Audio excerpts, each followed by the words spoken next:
Jadi kan gelombang itu banyak nih. Ini mana data gelombang itu ya. Nah ini kan, maksudnya itu kan tingginya bervariatif. Kalau misalnya ditanya, atau Anda akan melakukan riset gelombang, Pak, ini saya tingginya yang mana? Ini kan banyak sekali. Nah, ada caranya. Dan yang umum dilakukan adalah dengan mengambil tinggi gelombang signifikan. Yaitu rata-rata tinggi gelombang yang diambil dari sepertiga gelombang tertinggi yang direkam. Nah, secara statistik, ya, HS ini berfungsi sebagai tinggi gelombang yang mewakili gelombang yang direkam. Jadi yang diambil itu adalah sepertiga tertinggi dari gelombang yang kita rekam. Ya contohnya kayak gini lah. Ini kan berarti ada 6 wave, sepertiganya berarti 2 wave. Dicarilah yang tertinggi dari 2 wave itu, yaitu gelombang nomor 5 dan gelombang nomor 7. Nomor 5 sama nomor 7 itu dibagi 2, jadi 6,5. Nah itu tinggi gelombang signifikan itu. Bisa difahami lah ya, ini gampang lah. Lalu kita teruskan lagi. Nah, ini tinggi-tinggi gelombang itu. Nah, ada 3 jenis tinggi gelombang. Yang pertama itu adalah ya gelombang yang sering muncul. Nah, ini adalah setengahnya daripada tinggi gelombang signifikan. Lalu ada signifikan wave, yang tadi yang sudah saya terangkan. Nah, bahwa 14% dari gelombang itu akan lebih besar daripada tinggi gelombang signifikan. Atau sekitar 1 dari 7 gelombang. Lalu kemudian ada yang disebut dengan gelombang yang maksimum. Dan itu adalah hal yang biasa kalau ada sebuah gelombang tingginya 2 kali dari gelombang signifikan dan munculnya 3 kali dalam waktu 24 jam. Artinya apa? Ya, kalian kalau mendapati maksimum wave ini, kalian harus siap-siap menjauhi dari bibir pantai ya. Dan semua ini sebenarnya untuk untuk keselamatan. Jadi kalau kalian sudah tahu ini rata-rata tinggi gelombangnya segini, tiba-tiba kalian melihat ada suatu gelombang ya yang tingginya lebih besar atau 2 kali dari signifikan wave. Pak, gimana caranya ya? Nah, itulah bedanya kita sama orang yang di pantai. Kalau orang pantai karena udah terbiasa lihat gelombang, itu pasti tahu. Nah, kalau kita orang gunung, ya mana tahu gitu. Pas masuk ke pantai happy aja. Kalau udah ke bawah aja sama Nyi Roro Kidul, baru heboh. Oke, kita teruskan lagi ya. Nah, ini mungkin gambaran dari tinggi gelombang. Ini kan yang tadi juga sih sebenarnya mah. Ya kan 600 tuh, 600 detik. Jadi ada yang disebut dengan individual wave, ya ini individual wave itu satu-satu. Lalu ada significant wave, sudah saya terangkan. Ada gelombang maksimum. Nah, jika gelombang maksimum itu lebih besar dari 2 kalinya gelombang significant wave, ya jadi significant wave-nya Anda udah tahu nih. Tadi kan udah ada rata-rataannya sekian. Lalu Anda bisa lihat ada gelombang yang lebih tinggi daripada 2,2 significant wave. Itu namanya gelombang freak atau freak wave. Freak itu apa ya? Mengerikan ya. Berarti kalau freak wave berarti gelombang yang mengerikan. Nah, ini gambarnya nih. Jadi ada gelombang yang tingginya di atas rata-rata dan itu berbahaya jika tingginya di atas 2,2 Hs. Kalau di bawah 2,2 gimana, Pak? Ya sebenarnya kalau untuk prepare mah ya tetap aja kita menjauhi. Kan tadi gue disebutin, kalau udah ada gelombang maksimum lebih baik kita menjauhi bibir pantai. Berikutnya, nah ada yang disebut dengan gelombang linear. Gelombang linear itu yang tadi kita pelajari, itu namanya gelombang linear. Nah, kenapa disebut gelombang linear? Karena puncak gelombang serta amplitude gelombang itu mempunyai tinggi yang sama. Nah, ini nih ada keterangannya. Gelombang di kategori linear artinya puncak dan lembah gelombang memiliki amplitude yang sama atau memiliki fungsi sinusoidal dengan SWL sebagai acuannya. Nah, ini SWL atau mean sea level ya. Nanti di PASUD Anda akan belajar itu apa itu mean sea level. Nah, gelombang linear atau gelombang disebut linear jika puncak dan lembahnya dia memiliki tinggi yang sama. Makanya disebut sebagai linear. Ya, fungsi sinus kosinus itu tadi ya. Nah, gelombang ini juga disebut sebagai gelombang Airy. Jadi Mr. Airy ini yang menemukan fungsi dari gelombang linear. Kenapa dilinearkan? Karena aslinya ya gelombang di lautan nggak ada yang gini. ya kan? Rough, apa rough itu? Kasar. Kita teruskan kembali. Nah, ini adalah fungsi-fungsi dari gelombang linear. Tadi saya sudah terangkan sampai dengan ini ya, wave celerity sama wavelength. Lalu ada group velocity ya, sebenarnya sih gabungan dari grup-grup ini. Nah, mungkin yang tadi saya kelewat adalah mengenai kecepatan partikel. Nah, kecepatan partikel itu didapatkan dari ini nih, tetap dari small amplitude wave theory, yang mana kecepatan partikel itu ya turunan dari fungsi U dan W. Jadi kecepatan partikel itu adalah turunan dari P ini terhadap X dan terhadap Z. Kan dua dimensi ya, jadi ini ada X-nya, ini ada Z-nya. Ini kan kalau diturunkan. Kalau ini diturunkan lagi jadi ini. Nih, dari mana ini Pak? Ya kan tadi saya udah sebutkan tuh di awal video P-nya itu seperti ini. Nanti turunnya jadi gini lagi. Karena gelombang itu dibagi menjadi 3 berdasarkan kedalamannya.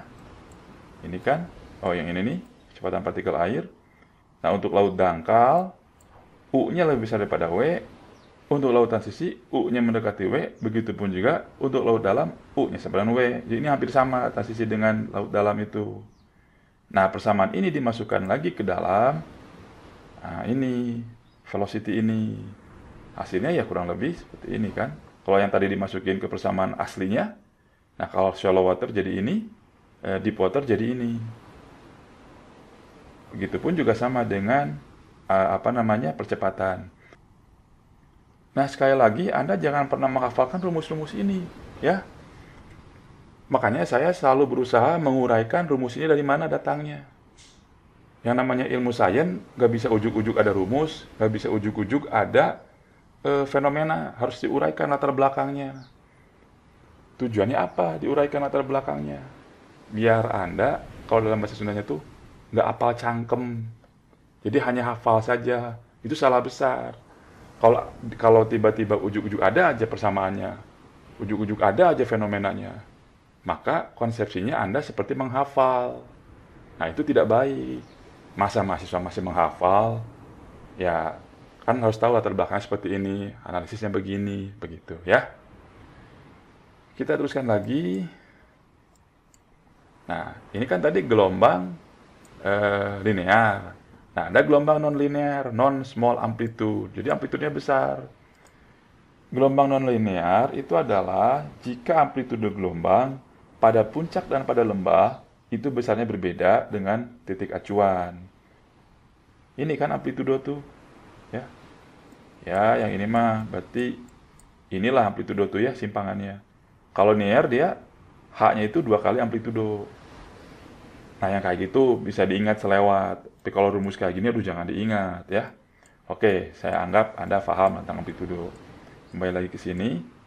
Nah, saya bagi menjadi ada bagian atas, ini linear, dan ini non-linear. Ya, airy wave tadi ini gelombang linear. Bentuknya ya kayak gini. Tapi kan kenyataannya, di lapangan, di pantai, Anda nggak akan pernah dapetin gelombang bentuknya kayak gini. Sempurna gini. Nggak ada. Makanya ini hanya ilustrasi saja, pendekatan supaya lebih mudah dipelajari. Di realitanya, ya gelombang itu kan kayak gini. Tidak beraturan, acak-acakan, tinggi gelombangnya juga tidak bulat, tidak sinus-kosinus. Realitanya seperti ini, apalagi ini di bagian C-nya kan. Nah, ini adalah gelombang Stokes. Gelombang Stokes itu bentuknya kayak gini. Nah, ini gelombang Stokes.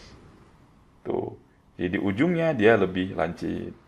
Kalau dia lebih lancip lagi namanya kenoidal. Ya, kenoidal. Ini bentuknya kayak gini. Jadi dari zaman dulu juga sudah diperhatikan, sudah dilihat. Ini kalau Anda perhatikan lebih dalam, ininya kecil kan? Ininya kecil, tapi yang lembahnya ini lebih besar. Ini kalau saya gambarkan, yang ini ujungnya kecil nih. Nah, ini lembahnya besar. Ini kalau saya gambarkan jadi seperti ini kan. Panjang gini. Ini. Ya maaf lah ya gelombangnya seperti ini karena saya gambarnya pakai mouse. Ini kan kurang lebih sama dengan yang mana? Nah, seperti ini. Cuma ini ujungnya lebih runcing. Ya memang sekali lagi ya, kalau kita lihat secara kasat mata akan susah gitu. Tapi kalau orang-orang yang biasa di laut, pelaut, dia itu akan tahu gitu. Oh ini gelombangnya seperti ini. Oh ini gelombangnya seperti ini. Nah kemudian ada satu lagi namanya gelombang soliter. Soliter itu sendiri ya. Nah, gelombang soliter, dia tunggal. Nah seperti ini. Ini di Indonesia ada nih. Ini biasa terjadi di sungai besar. Ini disebut tidal bore. Kalau dalam bahasa lokalnya tuh bono. Nah, ini tidal bore ini terjadi karena atau di sungai ya, di sungai yang besar. Kalau di Indonesia itu kan kalau di Sumatera, di Kalimantan, di Papua itu sungainya besar-besar, nggak seperti di Jawa. Ini terjadi saat air pasang, ya, air pasang di lautan itu masuk ke dalam sungai. Ini terjadi juga pada sungai-sungai yang langsung atau dekat dengan laut. Ada saat di mana si laut itu kan surut. Kalau surut kan masuk dia ke darat. Nah, tidal bore ini terjadi saat pasang paling tinggi, ya. Jadi pada saat pasangnya tinggi, nanti kan dia surut nih, balik nih. Nah, saat dia surut baliknya itu, karena dia pasang tertinggi, si air itu seperti ditumpahkan lah. Simpelnya itu seperti itu. Ya mirip-mirip SEIS lah, mirip-mirip SEIS di minggu kemarin kalau tidak salah. Jadi yang asalnya airnya tidak ada, di ujung sana, ya di ujung sebelah sini, ada air yang ditumpahkan karena pasang. Nah, itu namanya bore. Kita lanjutkan lagi pada grafik untuk menentukan di sebelah mana gelombang yang sedang kita kaji itu. Nah, ini di buku SPM yang tadi, di bukunya Pak Bambang itu, ini ada cara menentukan gelombang mana atau teori-teori gelombang mana yang akan kita gunakan. Nah, caranya dengan menggunakan grafik ini, yaitu perbandingan antara D per L, ya, D per L dengan H per D. Ya, kalau gelombang air itu berarti antara 0,1 sampai dengan, ya di antara inilah ya. Jadi kalau ininya D per L-nya 0,1, HD-nya juga 0,1, masih gelombang airi. Kalau lepas dari ini, ya berarti dia masuk ke daerah mana. Nah, di dalam mempelajari gelombang atau misalnya di teknik pantai, Anda akan bertemu dengan grafik-grafik seperti ini. Grafik-grafik ini adalah penyederhanaan dari laboratorium. Nah, mengenai grafik-grafik ini akan saya ajarkan nanti di geomorfologi pantai. Karena saya yakin dari 100 mahasiswa nggak mau semuanya ikut mata kuliah saya. Rumus-rumusnya mengerikan Pak. Saya mah yang simpel aja. Ya, nggak jadi masalah. Kalau Anda perhatikan di sini, jadi sebagian besar ya pendekatan gelombang itu menggunakan teori gelombang airi. Nah, ini cuma plotting aja kan, ini di mana, ini kemana gitu. Berikutnya, nah ini ada yang disebut dengan irregular wave. Kalau yang ini ya reguler. Diambil satu reguler. Nah, kalau irregular ini kaitannya dengan banyaknya gelombang. Nah, ini yang lama di laut tuh irregular, nggak ada yang reguler, nggak ada yang satu gitu. Mau itu stok, mau itu konoidal, mau itu mungkin cuma soliter ya, tapi soliter juga sebenarnya itu ada temannya di belakangnya. Mau itu airi, mau itu stok, mau itu konoidal, ya semuanya ya begini. Gelombang yang Anda lihat itu. Nggak ada yang tiba-tiba satu gitu, satu. Enggak. Dia banyak gelombang. Ya, pada umumnya gelombang yang Anda saksikan di laut itu seperti inilah ya. Nah, untuk mempermudahnya itu, jadi si gelombang ini dibongkar lah istilahnya tuh. Nah, jadi kan gelombang-gelombang ini sebenarnya gabungan dari berbagai gelombang. Ini kan, dari berbagai gelombang ini disatukan. Nah, ini keterangannya. Jadi kan, irregular wave itu bisa didecompose ya, dibongkar lah saya bilang, menjadi sebuah simple sinusoidal wave. Dengan frekuensi yang berbeda dan juga arah yang berbeda. Ini paham lah ya.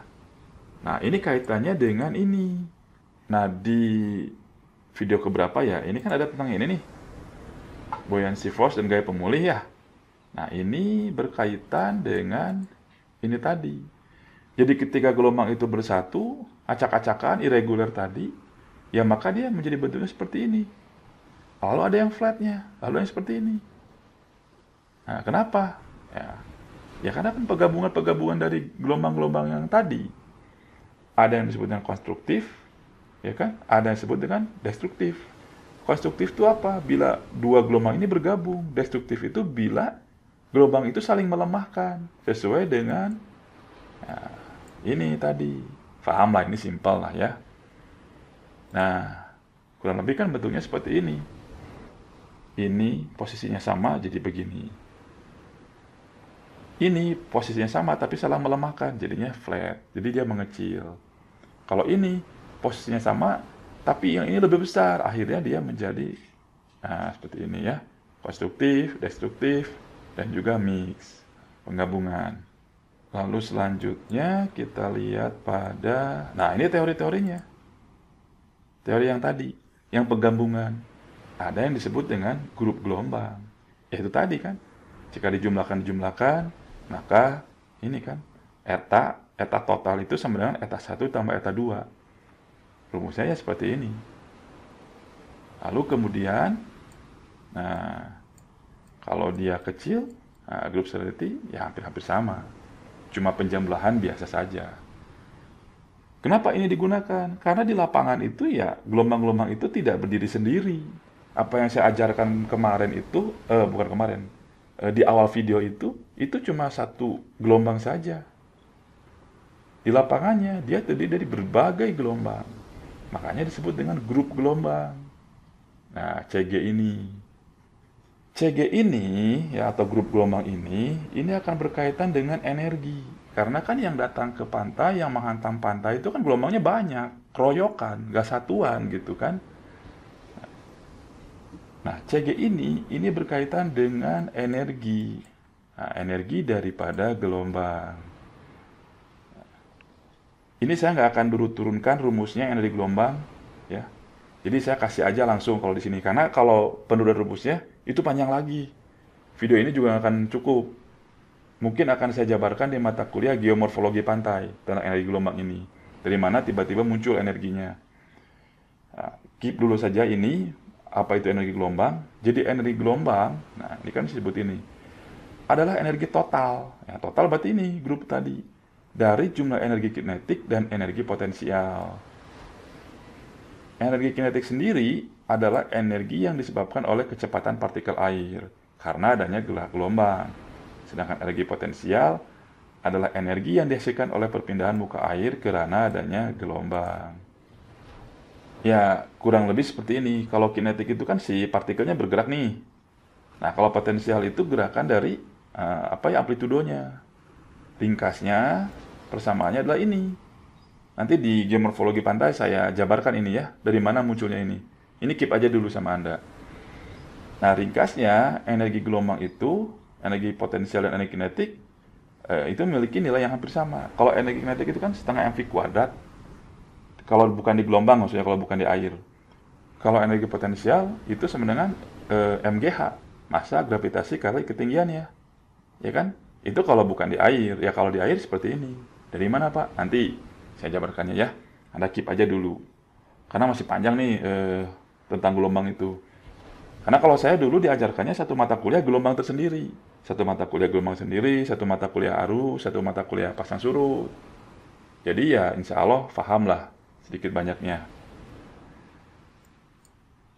Nah, penggabungan dari energi-energi tadi, energi kinetik dan energi potensial otomatis menjadi ya 1/8 dari Rho, GH kuadrat, dan L. L-nya panjang gelombang. H-nya tinggi gelombang. H yang mana? H yang signifikan. Atau H yang mana saja yang memang kita butuhkan pada kasus-kasus tertentu. Nah, kalau energi total per satuan luas, maka dia dibagi menjadi, atau dibagi oleh L. Sehingga hilanglah L-nya. Nah, ini adalah energi total per satuan luas. Ya. Jadi, energi gelombang itu persamaannya adalah ini. Nah, energi rata tiap satu satuan luasnya adalah ya tinggal dibagi L. Jadi tinggal Rho GH kuadrat per 8. Untuk energi ini, satuannya adalah Joule per meter kuadrat. Lalu setelah energi, itu ada yang disebut dengan daya atau tenaga. Power. Ya. Ininya tuh simbolnya P. Awas, kalau P kecil itu adalah pressure, tekanan. Untuk daya atau power ini satuannya adalah rho GH kuadrat L, ya, dibagi 16T dikalikan ini. Atau simpelnya seperti ini nih.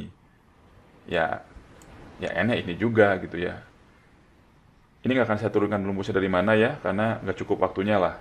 Karena minggu depan kita akan belajar tentang transformasi gelombang. Untuk daya atau untuk tenaga ini, untuk power, satuannya adalah Newton meter per detik. Terkadang, yaitu kita suka pabaliut lah dengan yang disebut dengan energi. Energi listrik, maksudnya adalah daya. Maksud dari orang-orang. Padahal beda lagi, energi dan daya itu berbeda. Kalau dalam listrik, energi itu atau daya itu adalah watt, ya kan? Nah, karena suka pabelit lah bahasa dagang dengan bahasa ilmiah.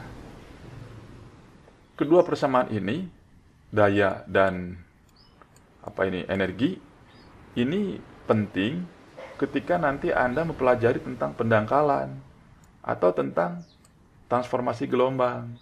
Nah, energi gelombang ini ya ada kaitannya dengan nanti antara gelombang laut dalam dengan gelombang laut dangkal, antara laut lepas dengan pantai. Nah, itu semua berdasarkan kepada energi gelombang.